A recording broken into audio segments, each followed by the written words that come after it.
الحمد لله رب العالمين، الصلاة والسلام على أشرف الأنبياء والمرسلين نبينا وإمامنا محمد وعلى آله وأصحابه أجمعين. أما بعد، وعن فضالة بن عبيد رضي الله عنه قال سمع رسول الله صلى الله عليه وسلم رجلا يدعو في صلاته لم يحمد الله ولم يصلي على النبي صلى الله عليه وسلم فقال عجل هذا، ثم دعاه فقال إذا صلى أحدكم فليبدأ بتحميد ربه والثناء عليه ثم يصلي على النبي صلى الله عليه وسلم ثم يدعو بما شاء. رواه أحمد والثلاثة وصححه الترمذي وابن حبان والحاكم. وعن أبي هريرة رضي الله عنه قال قال رسول الله صلى الله عليه وسلم إذا تشهد أحدكم فليستعيذ بالله من أربع، يقول اللهم إني أعوذ بك من عذاب جهنم ومن عذاب القبر ومن فتنة المحيا والممات ومن شر فتنة المسيح الدجال، متفق عليه. وفي رواية لمسلم إذا فرغ أحدكم من التشهد الأخير. علامہ حافظ ابن حجر رحمۃ اللہ علیہ نے اپنی اس کتاب بلوغ المرام میں تشہد کے ذکر کے بعد تحیات اور درود کے بعد، اور جس کا معنی مطلب آپ نے گزشتہ درس میں سنا ہے، ایک ایک لفظ کے معنی پر آپ سے گفتگو ہوئی ہے، یہ حدیث ذکر کی ہے۔ فضالہ ابن عبید رضی اللہ عنہ کہتے ہیں کہ رسول اللہ صلی اللہ علیہ وسلم نے ایک شخص کو سنا کہ وہ نماز میں دعا کر رہا ہے، ابھی اس نے اللہ تعالیٰ کی حمد بیان نہیں کی، یعنی تحیات نہیں پڑھا اور نہ نبی صلی اللہ علیہ وسلم پر درود پڑھا۔ ممکن ہے کہ نہیں معلوم رہا ہو تحیات اور درود کا مسئلہ،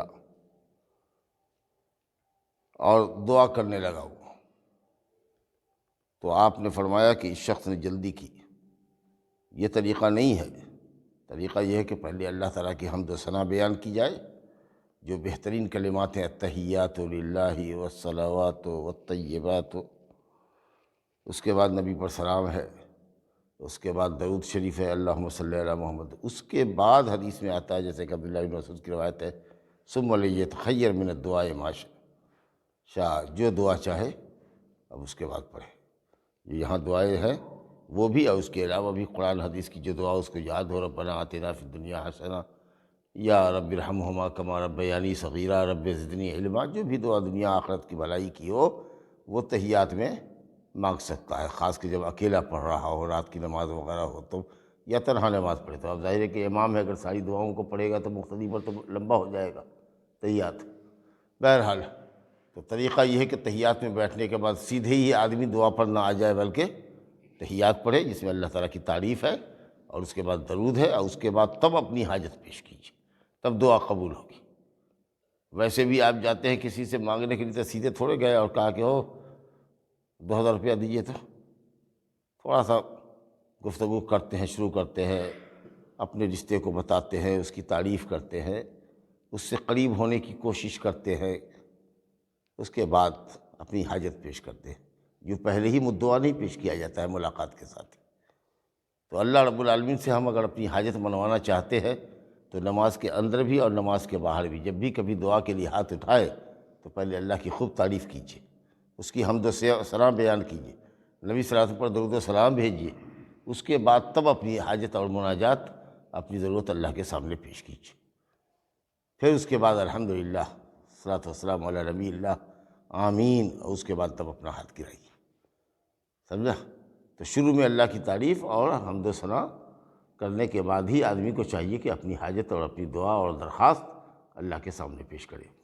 مانگنے کا یہی سلیقہ اور یہی طریقہ ہے۔ ہاتھ اٹھایا، یا اللہ ایسا کر دے، یا اللہ ایسا کر دے، نہیں، پہلے اللہ کی تعریف کیجیے۔ الحمدللہ رب العالمین بہترین تعریف ہے، الحمدللہ رب العالمین الرحمن الرحیم مالک یوم الدین۔ اس کے بعد آپ درود شریف پڑھیے، اس کے بعد جو آپ کو مانگنا ہو مانگیے، الحمدللہ۔ تو نماز کے اندر ہو یا نماز کے باہر، دعا کرنے کا طریقہ سمجھ میں آیا نا، کہ پہلے اللہ کی تعریف کرنی ہے، اس کے بعد درود و سلام پڑھنا ہے نبی صلی اللہ علیہ وسلم پر، اس کے بعد تب اپنی حاجت پیش کرنی ہے۔ اب تحیات درود تو آپ پڑھ چکے ہیں، اب دعا کا معاملہ ہے۔ آخری تشہد میں آدمی دعا کرے۔ کچھ دعائیں تو اس موقع پر نبی صلی اللہ علیہ وسلم سے ثابت ہیں، ان ثابت دعاؤں کے علاوہ بھی آپ قرآن حدیث کی جو دعا چاہے پڑھ سکتے ہیں۔ تو اس میں مشہور ایک دعا جو بخاری مسلم کی حدیث ہے، اس کو انہوں نے ذکر کیا ہے تشہد اخیرہ میں پڑھنا، آخری تشہد میں، تو جس کے بعد سلام ہی ہے۔ اب چاہے وہ دو تحیات والی نماز کی آخری تشہد ہو، آخری تشہد کہتے ہیں تشہد کہ ایسی نماز جس میں دو تشہد ہو، تو پہلے تشہد میں صرف تحیات اور درود پڑھ کر کے اٹھ جانا چاہیے۔ درود بھی پڑھنا بعض علماء کے نزدیک واجب ہے، بعض کے نزدیک سنت مؤکدہ ہے۔ اب کچھ علماء نے کہا کہ صرف تحیات پڑھ کے اٹھ جانا چاہیے، لیکن بہتر یہ ہے کہ تحیات کے ساتھ ساتھ درود بھی پڑھنا چاہیے پہلے تحیات میں۔ لیکن دعا اگر ہے، دعا پڑھنی ہے تو اس کو آخری تشہد میں، چاہے وہ اب آخری 3 رکعت کی دوسری تشہد ہو یا 4 رکعت کی دوسری تشہد ہو یا 2 ہی رکعت پڑھ رہا ہے، وہی میں پہلا اور آخری تشہد ایک ہی تشہد نہ ہے، تو اس میں تحیات درود پڑھنے کے بعد تب دعا کرنا ہے۔ لیکن اگر 2 تشہد والی نماز ہے تو پہلے تشہد میں صرف تحیات اور درود پڑھ کر کے اٹھ جانا ہے، اور دوسرے تشہد میں دعا پڑھنی ہے۔ یہ بڑی مشہور دعا ہے، یہ آپ لوگ پڑھتے بھی ہوں گے انشاءاللہ۔ رسول اللہ، ابو ہریرہ رضی اللہ عنہ فرماتے ہیں کہ رسول اللہ صلی اللہ علیہ وسلم نے فرمایا، جب تم میں کا کوئی تشہد پڑھے، مراد ہے تشہد ثانی، تشہد اخیر، تو 4 چیزوں سے اللہ کی پناہ چاہے، اللہ کی حفاظت چاہے۔ پہلی چیز یہ کہ کہے اللہم انی اعوذ بک من عذاب جہنم، اے اللہ میں تجھ سے جہنم کے عذاب سے پناہ چاہتا ہوں، جہنم کے عذاب سے بچا لے۔ جہنم اس آگ کا نام ہے، آگ کے ناموں میں سے ایک نام ہے جس آگ کے اندر قیامت کے دن مشرکین اور گنہگار داخل کیے جائیں گے، نعوذ باللہ من ذالک۔ اس کے بہت سارے نام ہیں، ان ناموں میں سے ایک مشہور نام جہنم ہے۔ اصل میں جہنم کا معنی ہوتا ہے بہت سیاہ۔ دیکھتے نا کوئلہ جب ایک دم لال ہو جاتا ہے تو وہ پھر اس کا انگارہ جو لال ہے نا وہ تھوڑا سیاہی کی طرف مائل ہوتا ہے، جب ایک دم پک کے تیار ہو جاتا ہے پورے اس کے رگ و ریشے میں، جب آگ انگارہ بن جاتی ہے لکڑی کے تو دیکھیے گا کہ سیاہی مائل ہو جاتی ہے۔ اور جہنم کا معنی ہوتا ہے بہت گہرا، بہت گہرا، بہت گہرا۔ ایک مرتبہ نبی صلی اللہ علیہ وسلم اپنے صحابہ کرام کے ساتھ جا رہے تھے تو ایک آواز زور سے کسی چیز کے ایک دوسری چیز سے ٹکرانے کی جو آواز ہوتی ہے ویسی آواز سنائی دی، تو آپ نے صحابہ کرام سے پوچھا جانتے ہو یہ کیسی آواز ہے؟ تو صحابہ نے کہا کہ اللہ اور اس کے رسول زیادہ جانتے ہیں۔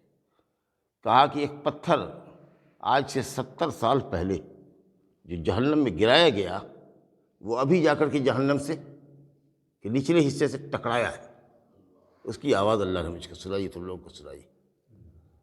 70 سال پہلے جو گرایا گیا تھا وہ گر رہا ہے، گر رہا ہے، گر رہا ہے، گر رہا ہے، گر رہا ہے، گر رہا ہے۔ کتنی گہری جہنم ہوگی، اللہ اللہ محفوظ رکھے سب کو۔ کہا اور یہ تو دنیا ہی کی آگ انسان کو جلانے کے لیے کافی ہے، کیسی خطرناک آگ ہوتی ہے۔ پتھر کوئلہ کی آگ ہو، لکڑی کی خوب آگ ہو جس میں ایک دم آگ لگی ہوئی ہو، آدمی کو رکھ دیجیے سمجھا کہ منٹ نہیں لگے گا بھن جائے گا۔ اچھے جائے کہ وہ جہنم کی آگ اس سے 69 درجہ زیادہ گرم ہوگی۔ گویا کہ یہ دنیا کی آگ جہنم کی آگ کا 70واں حصہ ہے، 69 حصہ، 60 9 69 حصہ اس سے زیادہ گرمی اور جلانے کی صلاحیت عذاب جہنم کے اندر ہے، والعیاذ باللہ۔ اس سے پناہ مانگیے، اللہ عذاب جہنم سے پناہ دے۔ ومن عذاب القبر، اور قبر کے عذاب سے پناہ دیجیے۔ وہ قبر، وہ گڑھا جہاں انسان مرنے کے بعد دفن کیا جاتا ہے، وہ انسان کے عمل کے اعتبار سے یا تو جہنم کا گڑھا بنتا ہے یا جنت کا باغ اور کیاڑی بنتی ہے۔ اگر نیک عمل ہے، ایمان و عمل کے مطابق ہے تو وہ جنت کی کیاڑی بن جاتی ہے، اور حد نگاہ تک اس کو کشادہ کر دیا جاتا ہے، جہاں تک نگاہ جائے وہاں تک وہ چوڑی کر دی جاتی ہے، وہ 2 ہاتھ 2.5 ہاتھ 3 ہاتھ والی قبر نہیں رہ جاتی، اور جنت کے بستر اور اوڑھنے ڈال دیے جاتے ہیں، تکیہ ڈال دی جاتی ہے، جنت سے کھڑکی کھول دی جاتی ہے جی، ورنہ پھر وہ اور تنگ کر دی جاتی ہے گنہگاروں کے لیے، کافروں کے لیے، گنہگاروں کے لیے اور تنگ کر دی جاتی ہے، یہاں تک کہ اس کی پسلی کی ہڈیاں ایک دوسرے میں پیوست ہو جاتی ہیں، اور جہنم کا بستر بچھا دیا جاتا ہے، والعیاذ باللہ۔ جہنم کی کھڑکی کھول دی جاتی ہے، یہاں سے گرم اور بدبودار ہوا اور تپش اس کو لگتی ہے، نعوذ باللہ من عذاب القبر۔ تو یہ عذاب قبر جو ہے یہ حق ہے، اس سلسلے میں قرآن، حدیث، اجماع امت سب سے ثابت ہے۔ قیامت کے دن کے عذاب جہنم سے پہلے عذاب قبر، اللہ اس سے بھی محفوظ رکھے۔ یہ قبر جو ہے آخرت کی پہلی منزل ہے، یہاں نکل گئے، کامیاب ہو گئے تو انشاءاللہ کامیاب ہو گئے، سمجھا کہ ومن فتنۃ المحیا والممات، اور زندگی کے فتنے سے اور موت کے فتنے سے۔ زندگی میں بھی بڑا فتنہ ہے، مال کا فتنہ ہے، اولاد کا فتنہ ہے، بری خواہشات کا فتنہ ہے۔ دیکھیے کوئی کسی کو برائی کا چسکا لگا ہوا ہے، بیوی ہوتے ہوئے بدکاری کرنے ہی میں اس کو دلچسپی ہے۔ پینے کھانے کی دنیا بھر کی بیش قیمتی اچھی چیزیں موجود ہیں، لیکن تاڑی پینے کا چسکا ہے، نشہ پینے کا چسکا ہے، شراب پینے کا چسکا ہے، تو لاکھ دودھ دیجیے، دہی دیجیے، مکھن ملائی کھلائیے، رسگلہ مٹھائی دیجیے، لیکن نہ اس کو جب تک تاڑی نہیں دیجیے گا، جب تک کہ وہ بھنگ دھتورا نہیں کھائے گا، اس وقت تک اس کو تشفی نہیں ہوگی۔ سمجھا کہ نہیں؟ کسی کو مالدار بننے کی ہوس ہے، حلال طریقہ سے پیٹ بھر بھی رہا ہے الحمدللہ، لیکن حرام خوری کر کے، حرام کمائی کر کے لکھ پتی کروڑ پتی بننا چاہتا ہے۔ کس کام کی یہ دولت ہے تمہاری؟ اس کے لیے چوری چماری چکاری غنڈہ گردی ٹھگی سب آدمی کرتا ہے، سودی کاروبار کرتا ہے، رشوت لیتا ہے، نعوذ باللہ۔ سمجھا کہ نہیں؟ یہ سب گناہوں کے فتنے ہیں جس میں ہم لوگ پڑے ہوئے ہیں۔ ایک فتنہ ہوتا ہے جہالت کا، جاہل آدمی ہے، کوئی آدمی آ گیا اور نئے نئے گمراہ کن عقائد اور نظریات پیش کر کے آپ کو گمراہ کر دیا۔ سمجھا کہ نہیں؟ جہالت کی بنیاد پر۔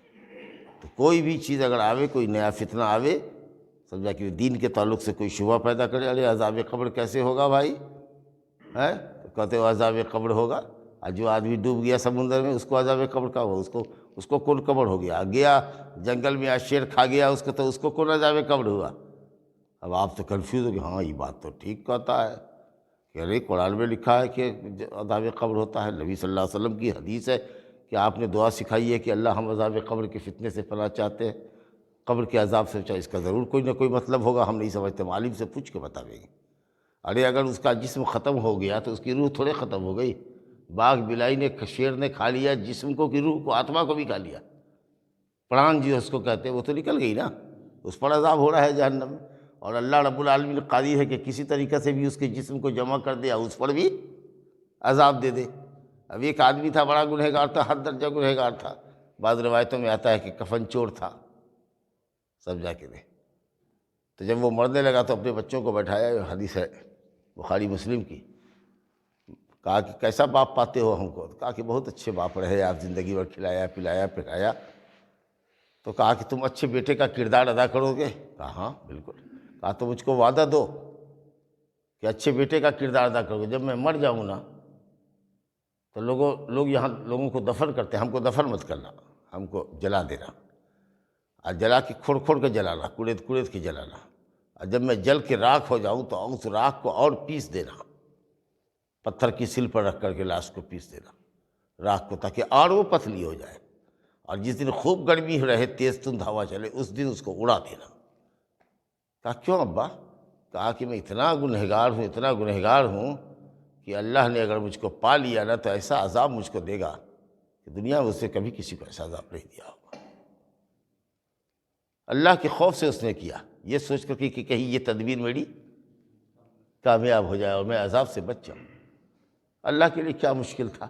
کچھ ہی مشکل ہے؟ کہا کہ اے فلانا جمع ہو جاؤ، راکھ کو حکم دیا، ساری راکھیں جو دنیا میں جہاں جہاں اڑ کے گئی تھی، بس چشم زدن میں حکم الہی ہوا اور وہ آدمی کھڑا ہو گیا۔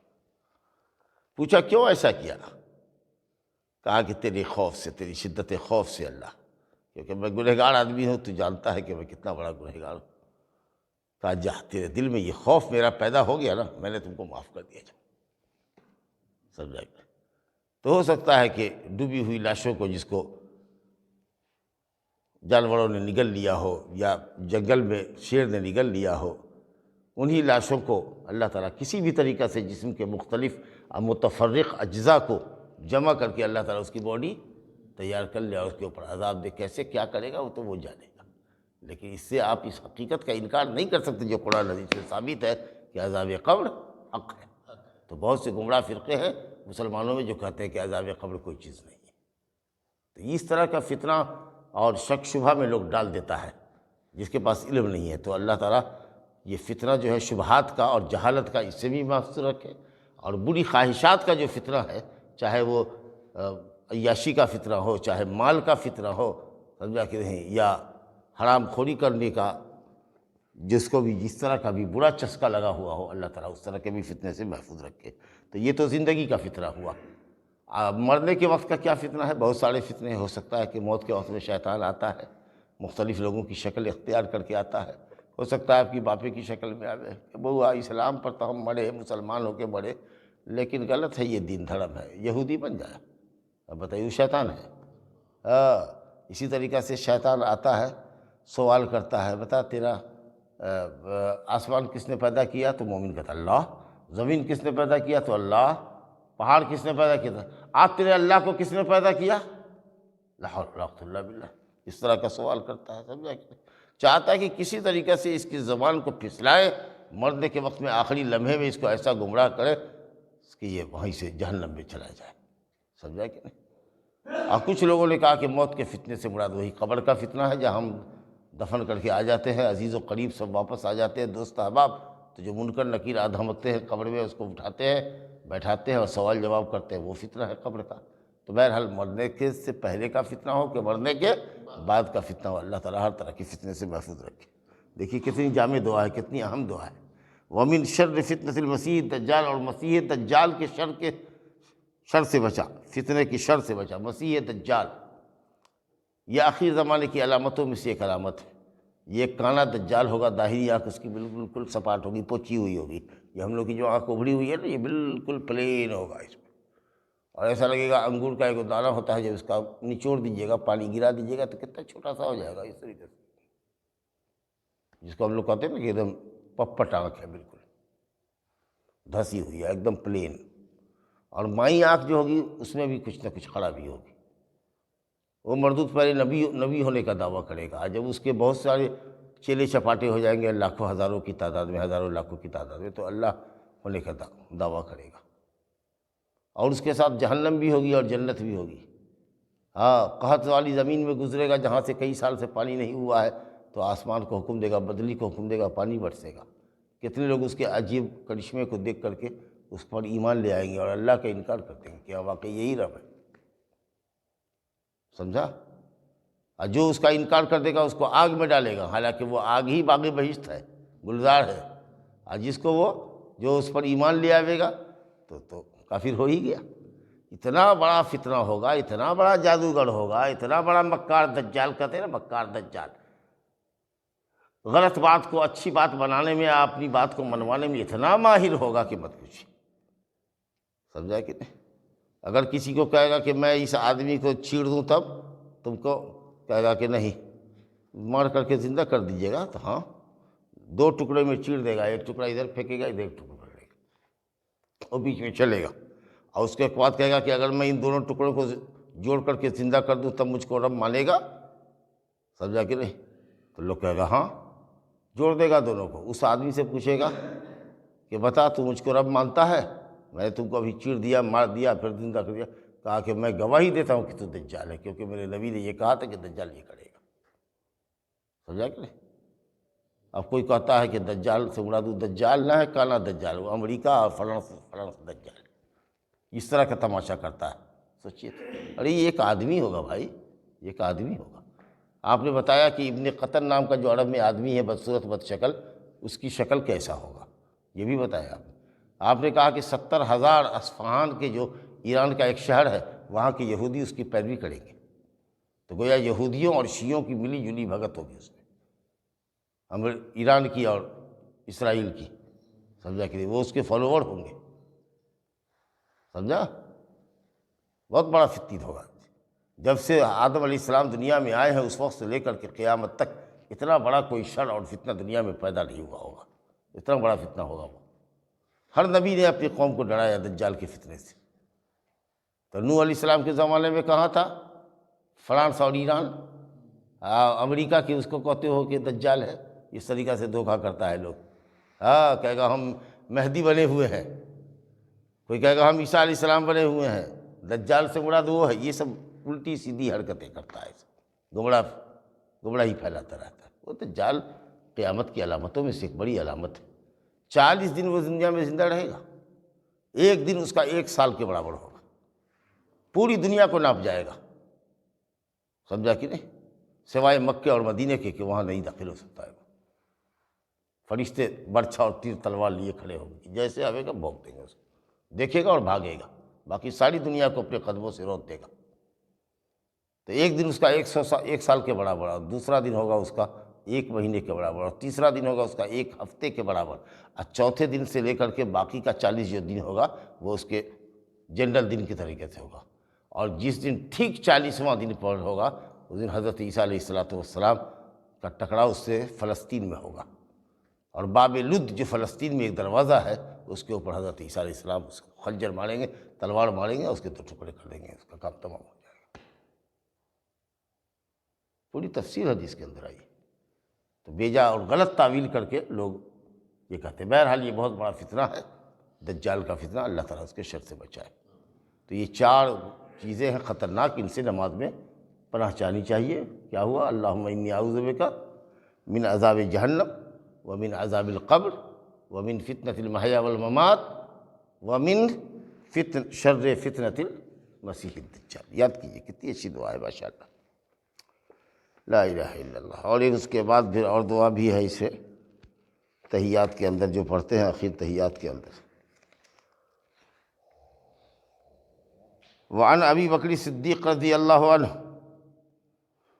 انہ قال لرسول اللہ صلی اللہ علیہ وسلم علمنی دعاء ادعو به فی صلاتي قال قل اللهم انی ظلمت نفسی ظلما کثیرا ولا یغفر الذنوب الا انت فاغفر لی مغفرۃ من عندک وارحمنی انک انت الغفور الرحیم۔ کیا بات ہے، بڑی پیاری سی دعا ہے۔ پوچھنے والا بھی دنیا کا سب سے اچھا انسان نبی کے علاوہ، نبی کے بعد دنیا کا سب سے اچھا انسان ابو بکر صدیق رضی اللہ عنہ، سب سے افضل، جن کی امامت نبی صلی اللہ علیہ وسلم نے اپنی زندگی میں قبول فرمائی۔ بیماری کے ایام میں کہا کون امامت کرے گا؟ کہا ابو بکر۔ سمجھا کہ زندگی میں آپ نے اپنے حج سے پہلے امیر حج بنا کر حضرت ابو بکر صدیق کو بھیجا۔ کوئی ایک عورت آئی آپ کے یہاں، اس نے کہا یا رسول اللہ اگر میں دوبارہ آؤں اور آپ کو نہ پاؤں تب؟ تو کہا ابو بکر کے پاس جانا۔ کتنی واضح تعلیم موجود ہے کہ میرے بعد خلیفہ کون ہوں گے؟ ابو بکر۔ یہ شیعہ کہتے ہیں کہ نہیں، ابو بکر، عمر اور عثمان یہ سب بت ہیں امت کے۔ ان لوگوں نے حضرت علی سے خلافت کو قسم کر لیا، پہلا خلیفہ حضرت علی کو ہونا چاہیے تھا۔ سوچیے کیسی بات کر رہا ہے، کتنا بڑا سائل ہے۔ پوچھنے والا دنیا کا سب سے افضل انسان، امت میں سب سے افضل، اور جس سے پوچھا جا رہا ہے وہ رسولوں میں سب سے افضل۔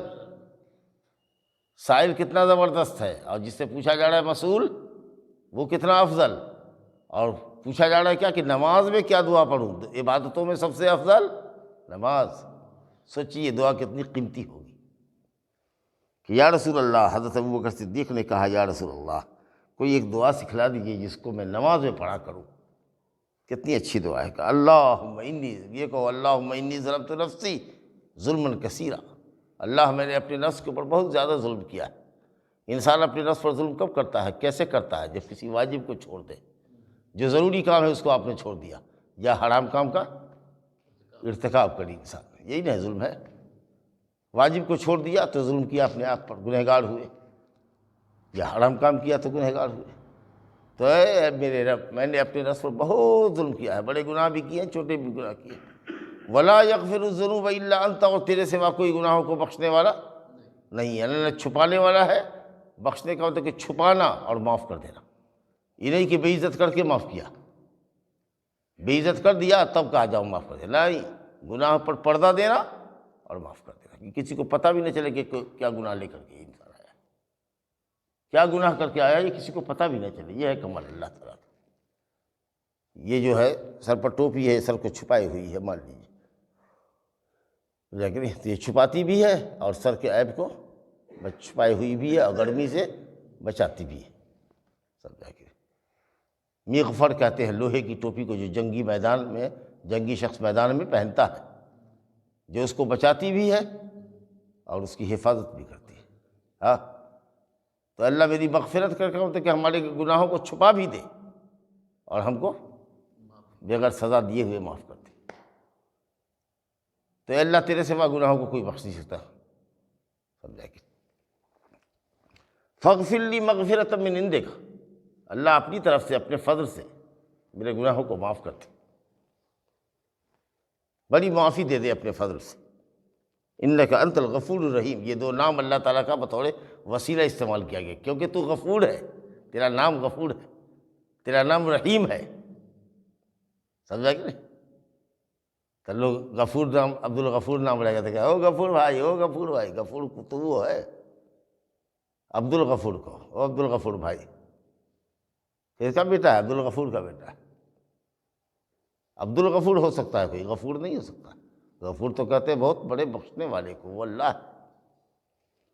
تو کہا کہ یا اللہ ہمارے گناہوں کو بخش دے، کیونکہ تو بہت بڑا بخشنے والا ہے، غفور ہے، چھپانے والا ہے عیبوں کو، درگزر کرنے والا ہے، معاف کر دینے والا ہے، اور الرحیم ہے، بہت زیادہ رحم فرمانے والا ہے۔ سمجھنے گے؟ بہت قیمتی دعا ہے۔ دونوں دعا اگر یاد کر لیجیے تو کیا کہنا ہے۔ 4 چیزوں سے پڑھا، اللہم انی اعوذ بک من عذاب جہنم ومن عذاب القبر ومن فتنة المحیا والممات ومن شر فتنة المسیح الدجال۔ اور یہ دعا ہوئی اللہم انی ظلمت نفسی ظلما کثیرا ولا یغفر الذنوب الا انت، تیرے سوا کوئی گناہ نہیں بخش سکتا، فاغفر لی مغفرۃ من عندک، فاغفر لی مغفرۃ من عندک وارحمنی انک انت الغفور الرحیم۔ مغفرت اور رحمت کی دعا کیا، اور اسی حاجت کے حساب سے 2 نام اللہ کا وسیلہ کے طور پر کیا، کیونکہ تو غفور ہے، کیونکہ تو رحیم ہے، تیری شان غفاریت اور رحمت کے ذریعے ہم تجھ سے اپنے گناہوں کی معافی چاہتے ہیں، اور تیری عطا اور بخشش اور رحمت کے طلبگار ہے۔ بہت زبردست دعا ہے یہ بھائی، بہت زبردست دعا ہے۔ تو ہمارے گناہوں کو بخش دے اور ثواب عطا فرما۔ رحمت ہے جہاں پر ہماری طاعتوں پر، بندگیوں پر ثواب عطا فرما، اور مغفرت ہوتی ہے کس چیز سے؟ گناہوں سے، تو گناہوں سے مغفرت دے دے، اور رحمت فرما یعنی ہماری جو ٹوٹی پھوٹی بندگی ہے اس کو قبول فرما لے۔ انک انت الغفور الرحیم، تو ایک اکیلا بخشنے والا اور مہربان ہے۔ سمجھا کہ نہیں؟ اب یہ دعا تو یہاں پر ہے کہ آپ تحیات میں پڑھیں، لیکن یہ اتنی اچھی دعا ہے کہ اگر آپ چاہیں سجدے میں ہی پڑھنا تو پڑھ سکتے ہیں۔ اور اس کے بعد جو حدیث لائے ہیں وہ حدیث ہے ایک وائل بن حجر رضی اللہ عنہ سے روایت ہے، قال صلیت مع النبی صلی اللہ علیہ وسلم فکان یسلم عن یمینہ السلام علیکم ورحمۃ اللہ وبرکاتہ وعن شمالہ السلام علیکم ورحمۃ اللہ وبرکاتہ، رواہ ابو داؤد بسند صحیح۔ وائل بن حجر رضی اللہ عنہ کہتے ہیں کہ میں نے نبی صلی اللہ علیہ وسلم کے ساتھ نماز پڑھی تو آپ دائیں سلام پھیرتے تو کہتے تھے السلام علیکم ورحمۃ اللہ وبرکاتہ، اور بائیں طرف بھی کہتے تھے السلام علیکم ورحمۃ اللہ وبرکاتہ۔ حدیث کہاں کی ہے؟ سنن ابو داؤد کی، اور اسناد اس کی صحیح ہے، لیکن اکثر روایتوں میں صرف السلام علیکم ورحمۃ اللہ آیا، تو بہتر ہے کہ السلام علیکم ورحمۃ اللہ کہیں، لیکن کبھی کبھی اس سنت پر عمل کرتے ہوئے السلام علیکم ورحمۃ اللہ وبرکاتہ دائنے بھی اور بائیں بھی، اور بعض نسخوں میں ہے کہ صرف دائنے السلام علیکم ورحمۃ اللہ وبرکاتہ، بائیں نہیں، لیکن دائیں اور بائیں دونوں طرف وہ برکاتہ کیا جا سکتا ہے، جیسا کہ پورے یقین کے ساتھ علامہ حافظ ابن حجر رحمۃ اللہ علیہ نے اس حدیث کو ذکر کیا ہے۔ ہو سکتا ہے کہ ابو داؤد میں جو آج کل جو نسخہ ہے ہم لوگوں کے سامنے، اس میں تو صرف ہے کہ دائنی طرف کرتے تھے، بائیں طرف نہیں، لیکن ہو سکتا ہے کہ ابو داؤد کے کوئی کسی پرانے نسخے کے اندر دونوں جانب والی حدیث رہی ہو، تو بہرحال کبھی یہ اور کبھی وہ کہہ لینے میں کوئی حرج نہیں ہے انشاءاللہ تعالی۔ اب جو نماز تحیات کے اندر جو پڑھتے تھے وہ حصہ ہم نے پڑھ لیا، اب اس کے بعد سلام پھیرنے کے بعد کیا پڑھنا ہے یہ گفتگو رہ گئی، اور انشاءاللہ تعالی اس کو ہم آئندہ آنے والے درس میں لیں گے۔ ھذا وباللہ توفیق، وصلی اللہ علی نبینا محمد وآلہ وصحبہ اجمعین۔